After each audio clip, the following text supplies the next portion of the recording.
দেৱী সন্ধ্যাৰ বাবেই সমগ্ৰ পুৰুষ জাতিয়ে এই অভিশাপ লাভ কৰিলে। দেৱী সন্ধ্যাই পুৰুষ জাতিৰ বাবে কিয় অভিশাপ দিছিল সেই বিষয়ে এটা সুন্দৰ পৌৰাণিক কাহিনী প্ৰচলিত আছে। আজি আমি সেই কাহিনীকেই ক'বলৈ লৈছোঁ। এসময়ত দেৱৰ্ষি নাৰদে ভগৱান শিৱৰ দৰ্শন কৰাৰ উদ্দেশ্যে কৈলাশ পৰ্বতলৈ গৈছিল। দেৱৰ্ষিক দেখি ভগৱান শিৱই আনন্দিত হৈ ক'লে, হে নাৰদ, ইমান দিনৰ পাছত আজি হঠাৎ কিয় কৈলাশলৈ তোমাৰ আগমন ঘটিল? প্ৰভুৱে নিশ্চয় কিবা নতুন লীলা কৰিবলৈ লৈছে, যাৰ অংশ হৈ তুমি ইয়ালৈ আহিছা। দেৱৰ্ষিয়ে ক'লে, নহয় নহয় প্ৰভু, তেনে কথা নহয়। হে ভোলানাথ, আপুনি জগতৰ প্ৰতিটো কণিকাতে বাস কৰে। আপোনাৰ পৰা কোনো বস্তু কেনেকৈ অজ্ঞাত হৈ থাকিব পাৰে? আপোনাৰ দৰ্শন কৰিবলৈ মোৰ ইচ্ছা হৈছিল, গতিকে মই আহিলোঁ। কিয়নো আজি হঠাতে মোৰ মনত এটা প্ৰশ্ন উদয় হৈছে। সেই প্ৰশ্নৰ সমাধান বিচাৰিহে মই আপোনাৰ ওচৰলৈ আহিছোঁ। কৃপা কৰি মোৰ এই প্ৰশ্নৰ সমাধান দিয়ক। আজি আপোনাৰ পৰা এই প্ৰশ্নৰ সমাধান নাপালে মই ক'তো শান্তিৰে থাকিব নোৱাৰিম প্ৰভু। ভগৱান শিৱই ক'লে, হে নাৰদ, তোমাৰ মনত যি প্ৰশ্ন আছে তুমি কোনো সংকোচ নোহোৱাকৈ সুধিব পাৰা। তোমাৰ প্ৰশ্নৰ সমাধান নিশ্চয় পাবা। দেৱৰ্ষিয়ে ক'লে, হে প্ৰভু, আপুনি অত্যন্ত দয়ালু আৰু কৃপাময়। নিজৰ সকলো ভক্তৰ ওপৰত সমান দৃষ্টি ৰাখে। ভক্তৰ মনত কি চলি আছে আপুনি জানিব পাৰে আৰু তেওঁৰ ইচ্ছা পূৰণ কৰে। আৰু মোৰ মনত যি প্ৰশ্ন আছে আপুনি সেইটো ভালদৰেই জানে। ভগৱান শিৱই ক'লে, হে নাৰদ, তোমাৰ মনত উদয় হোৱা প্ৰশ্নটো মই নিশ্চয় জানো। তথাপি কোনোবাই উত্তৰ পাবলৈ হ'লে প্ৰশ্ন কৰিবই লাগিব। গতিকে কোনো কুণ্ঠাবোধ নকৰাকৈ তুমি প্ৰশ্নটো সোধা। দেৱৰ্ষিয়ে ক'লে, হে প্ৰভু, আজি মই আপোনাৰ ওচৰলৈ আহিছোঁ এটা কথা জানিবলৈ। দেৱী সন্ধ্যা কোন আছিল আৰু তেওঁ সমগ্ৰ পুৰুষ জাতিক কি অভিশাপ দিছিল? আজি মই আপোনাৰ পৰা কেৱল দেৱী সন্ধ্যাৰ মাহাত্ম্য কথা শুনিবলৈ আহিছোঁ। ভগৱান শিৱই ক'লে, হে নাৰদ, আজি তুমি যি প্ৰশ্ন সুধিছা সমগ্ৰ মানৱ জাতিৰ কল্যাণ এই প্ৰশ্নৰ আঁৰত লুকাই আছে। আজি মই তোমাক দেৱী সন্ধ্যাৰ জন্মৰ কাহিনী ক'ম। তোমাৰ সকলো প্ৰশ্নৰ উত্তৰ এই প্ৰাচীন কাহিনীতে পাবা। সেইবাবেই দেৱী সন্ধ্যাৰ সেই প্ৰাচীন কাহিনীটো ভালদৰে শুনিবা। এই কাহিনী শুনিলে কোটি কোটি পাপ ক্ষণিকতে জ্বলি ধ্বংস হৈ যায়। দেৱৰ্ষিয়ে ক'লে, হে প্ৰভু, এই কাহিনীটো মই নিশ্চয় ভালকৈ শুনিম। অনুগ্ৰহ কৰি সেই কাহিনীটো কওকচোন। তেতিয়া ভগৱান শিৱই দেৱৰ্ষি নাৰদৰ আগত সেই মহান নাৰী সন্ধ্যাৰ কাহিনী ক'বলৈ আৰম্ভ কৰে।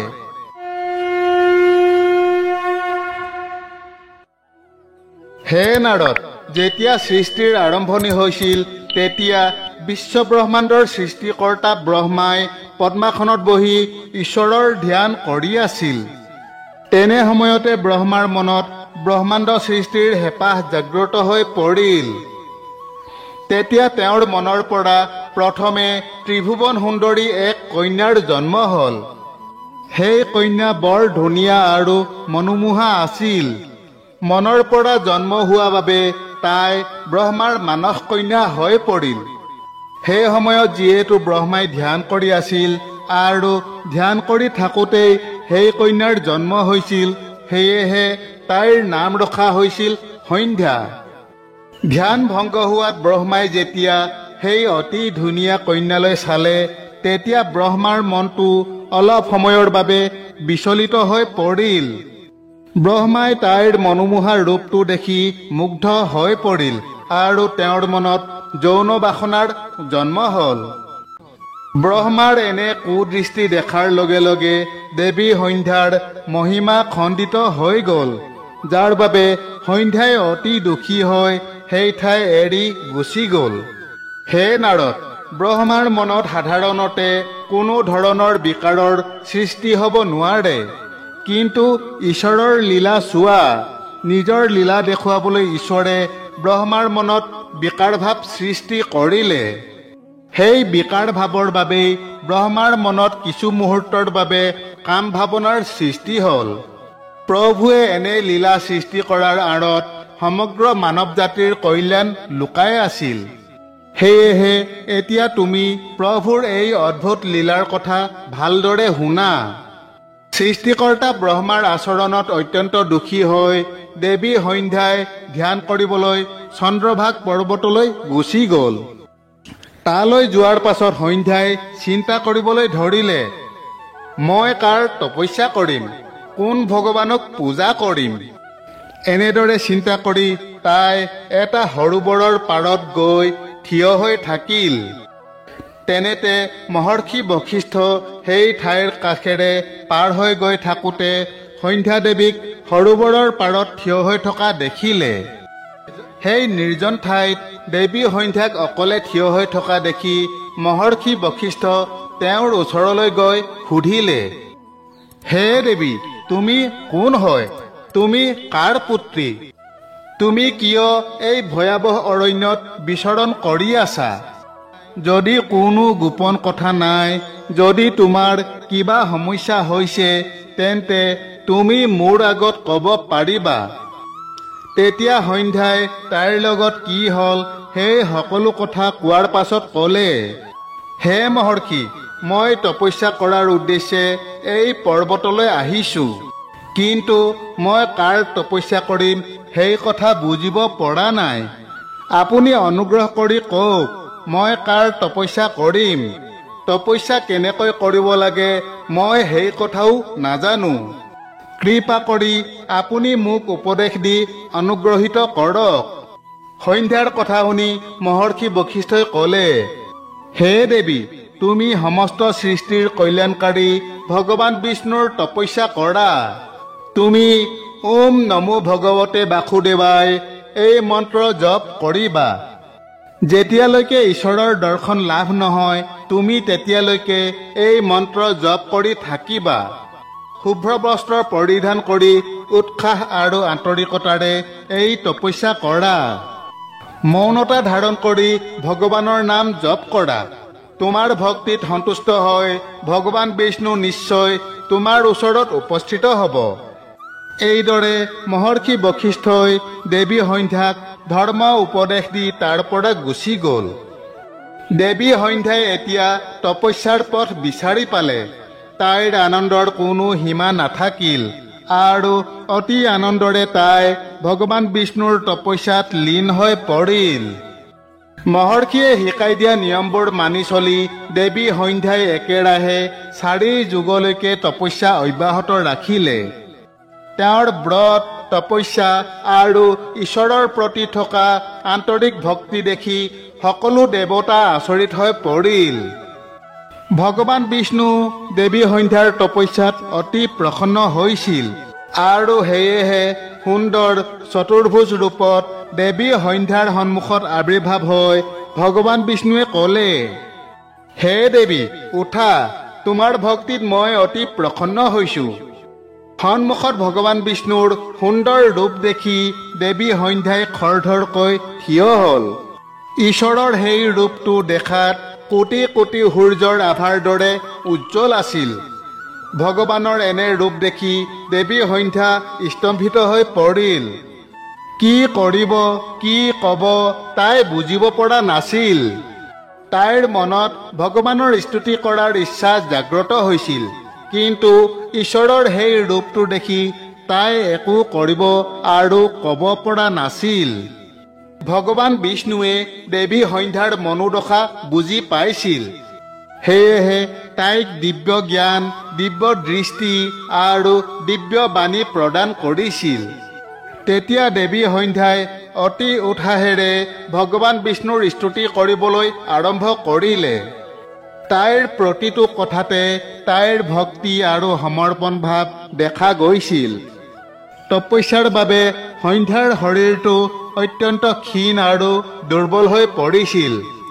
তেতিয়া ঈশ্বৰে অমৃতময় দৃষ্টিৰে তাইৰ শৰীৰটো সুস্থ আৰু শক্তিশালী কৰি তুলিলে আৰু মধুৰ শব্দৰে তাইক ক'বলৈ ধৰিলে, হে দেৱী, তোমাৰ তপস্যাত মই অত্যন্ত সন্তুষ্ট, গতিকে তুমি ইচ্ছামতে বৰদান বিচাৰিব পাৰা।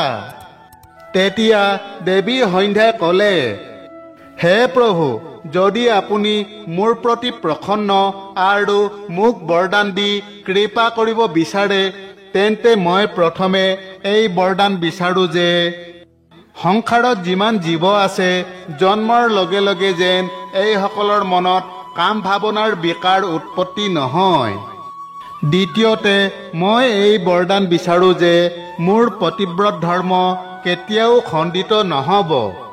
আৰু তৃতীয় বৰদানত মোক এইটো দিয়ক যে মোৰ স্বামীৰ বাহিৰে আন কোনো পুৰুষৰ প্ৰতি মোৰ মনত মোহ নাথাকিব।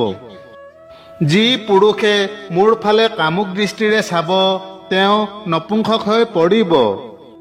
তেতিয়া ভগৱান বিষ্ণুৱে বৰদান দি ক'লে, হে দেৱী, আজি তুমি জগতৰ কল্যাণৰ বাবে উত্তম বৰদান বিচাৰিছা।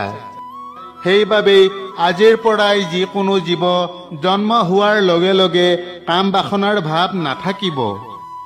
মানৱ শৰীৰৰ 4টা পৰ্যায় থাকিব: শৈশৱ, কৈশোৰ, যৌৱন আৰু বাৰ্ধক্য। মানুহৰ কৈশোৰ অৱস্থা শেষ হোৱাৰ পাছতহে কাম বাসনাৰ ইচ্ছা গঢ় লৈ উঠিব। তোমাৰ তপস্যাৰ বাবে আজি মই এই মৰ্যাদা প্ৰতিষ্ঠা কৰিছোঁ। পৃথিৱীৰ কোনো জীৱ জন্মৰ লগে লগে যৌন বাসনাযুক্ত নহ'ব। তিনিও জগততে তোমাৰ সতীত্বৰ প্ৰশংসা হ'ব আৰু তোমাৰ স্বামীৰ বাহিৰে আন যিকোনো পুৰুষে তোমাৰ প্ৰতি কামনাময় দৃষ্টি দিয়াৰ লগে লগে সি নপুংসক হৈ পৰিব।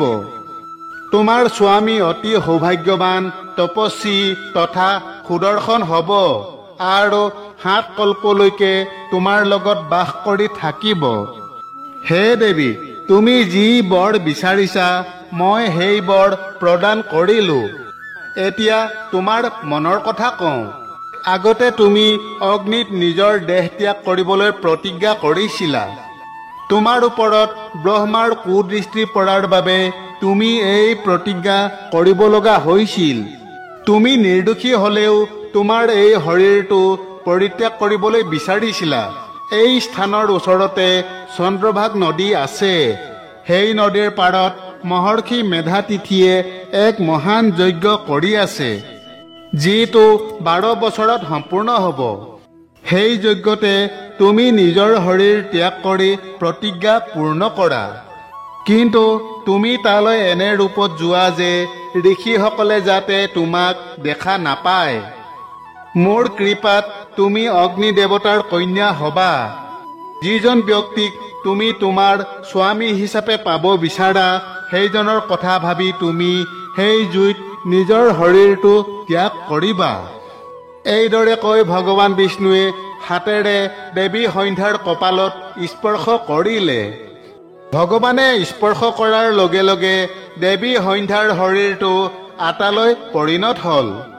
ঈশ্বৰে এনে কৰিছিল কাৰণ ঋষিসকলৰ সেই যজ্ঞ জগতৰ মংগলৰ বাবে কৰা হৈছিল। গতিকে সেই যজ্ঞৰ অগ্নিত যাতে নৰমাংস নপৰে আৰু অগ্নি দেৱতা যাতে নৰমাংসভোজী হ'ব নালাগে। সেই অনুসৰি দেৱী সন্ধ্যা অদৃশ্য হৈ সেই যজ্ঞৰ স্থানলৈ গ'ল। সেই সময়ত তাইৰ মনত এটা ভাৱনাই আছিল। পৃথিৱীলৈ অহাৰ লগে লগে তেওঁ প্ৰথম দেখা পোৱা মানুহজন আছিল মহৰ্ষি বশিষ্ঠ। সেইবাবেই মনতে মহৰ্ষি বশিষ্ঠক স্বামী বুলি মানি লৈছিল আৰু তেওঁৰ কথা ভাবি তাই যজ্ঞৰ জুইত নিজৰ দেহ ত্যাগ কৰিছিল। তাৰ পাছত ভগৱানৰ আজ্ঞা অনুসৰি অগ্নি দেৱতাই সন্ধ্যাৰ শৰীৰটো সূৰ্যমণ্ডললৈ লৈ গ'ল। তেতিয়া সূৰ্য দেৱতাই দেৱতা আৰু পূৰ্বপুৰুষক সন্তুষ্ট কৰিবলৈ সন্ধ্যাৰ শৰীৰক দুভাগ কৰি নিজৰ ৰথত ৰাখিলে। তাইৰ শৰীৰৰ ওপৰৰ অংশটো প্ৰাতকাল হৈ পৰিল আৰু বাকী অংশটো সন্ধ্যাকাল হৈ পৰিল। সন্ধ্যা দেৱীৰ কাৰণেই ৰাতিপুৱা সূৰ্য উদয়ৰ সময়ক প্ৰাত সন্ধ্যা আৰু সূৰ্যাস্তৰ সময়ক সন্ধ্যাকাল বোলা হয়। এইদৰেই ত্যাগৰ মূৰ্তিৰূপী দেৱী সন্ধ্যাই অগ্নিত প্ৰৱেশ কৰি নিজৰ জীৱনৰ অন্ত পেলাইছিল। ভগৱান বিষ্ণুৰ আশীৰ্বাদত দেৱী সন্ধ্যাই পাছৰ জন্মত অৰুন্ধতী হিচাপে আৱিৰ্ভাৱ হৈ মহৰ্ষি বশিষ্ঠৰ পত্নী হৈছিল।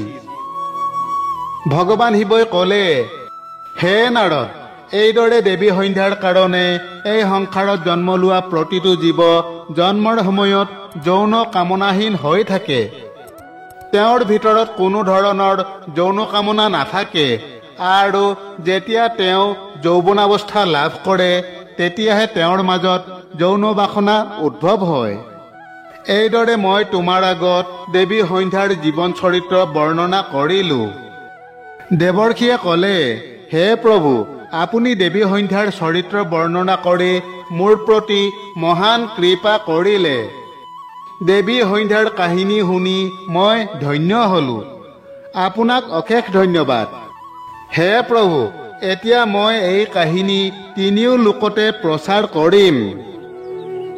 বান্ধৱসকল, এইদৰে ভগৱান শিৱই দেৱী সন্ধ্যাৰ কাহিনী দেৱৰ্ষিৰ আগত বৰ্ণনা কৰিছিল। আশা কৰোঁ আমাৰ আজিৰ কাহিনীভাগ আপোনালোকৰ নিশ্চয় ভাল লাগিল।